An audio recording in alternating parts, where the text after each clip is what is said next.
The Sword and Shield is the ultimate beginner weapon. Easy combos, forgiving animations, blocking, I mean if you do not have any respect for yourself, and no nonsense resource to keep track of. You just hit the monster or you don't hit the monster and that's it. The main perk of the Sword and Shield is that you can use items without sheathing your weapon, so you can drink a potion or sharpen without lowering your sword, and that makes it really easy for a new player, especially if you come from Dark Souls, for example, to pick this weapon up. I am gonna explain the combos on PlayStation buttons. If you are on the Xbox, it is the same layout, only the names change, and what makes the sword such a great weapon for beginners is you do not really lose that much from just spamming buttons at random. However, there is some tricks that you should learn. First of all, you have sword attacks and you have shield attacks. We have seen examples of swords that do only blunt damage, like the Chatacabra. It is kinda confusing because that would be what? A mace and shield? That would be the proper name, but yes, normally swords do cutting damage and your shield is gonna do blunt damage. And blunt damage means stuns. Yes, you can generate enough stun damage to stun the monster quite a bit with this weapon, especially if you go for it. There is actually two approaches to playing this weapon. One of them is to actually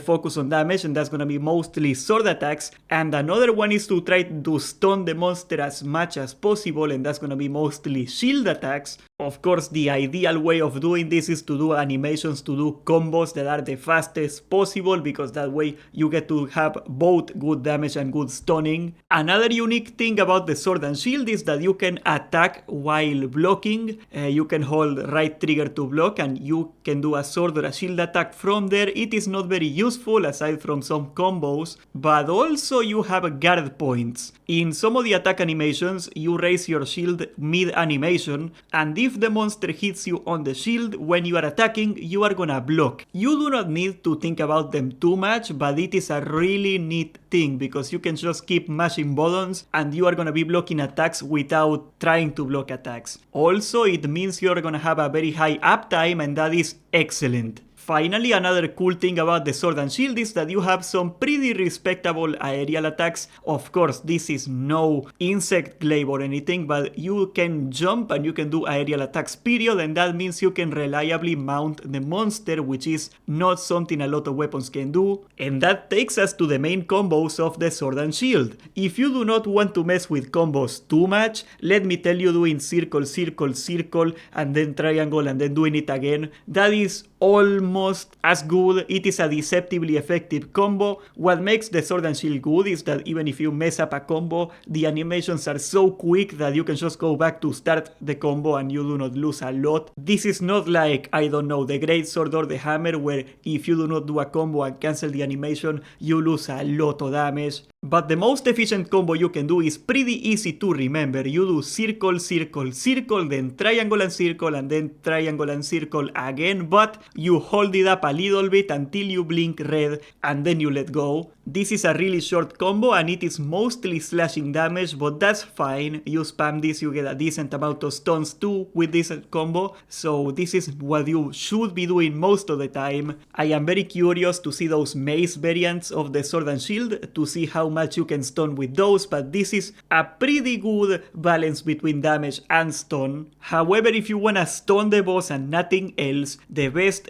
combo you can do, because I don't know, like, it sucks for damage, but maybe you just like doing it, it is circle, circle, circle, then right trigger and circle, and you do it over and over again. It is stupid, but it works. Another cool little combo you should remember is the perfect rush. You can do a backstep attack at any time by holding backwards on your left stick and pressing circle. Of course, that is very useful for getting out of attacks and stuff, but if you intentionally do a backstep and then you press triangle a bunch of times, 5 times actually you gotta do triangle, you can jump mid-combo, and once you are in the air you can hit circle to drop down, and if you are able to mount the monster at that point, that will turn into a mounting attack, attack. It is not the most efficient combo you can do for damage per second, but you should do it every so often just to get a mounting attack. I mean, if you wanna spam it, it looks pretty freaking cool. Remember, when you are in the air, if you hit circle just as you blink red, you are gonna do extra damage and you're gonna be more likely to get a mount. A really cool thing about the sword and shield is that it is one of the fastest weapons in the game for producing wounds.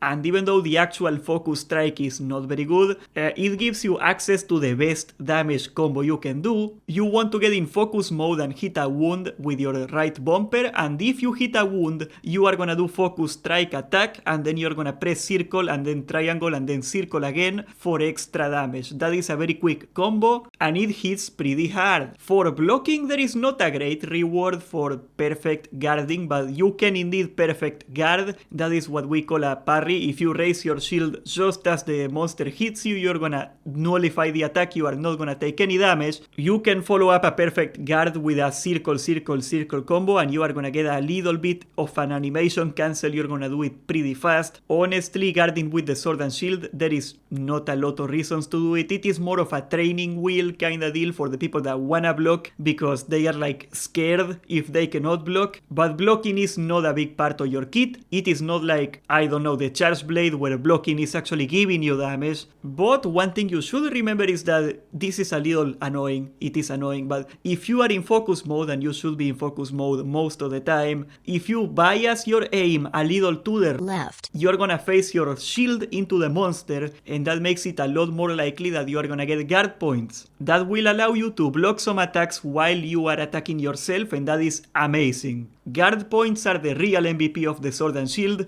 because they help a player even if it doesn't know what a guard point is. You are still gonna be saving yourself from a lot of damage and a lot of knockbacks just by sheer doing your rotation. But sadly, the sword and shield has rather weak damage, and I do not expect that to change in the full release of the game. It is a defensive weapon, first of all, and hey, you cannot really expect insane damage from a weapon that doesn't have fancy combos or extraneous mechanics.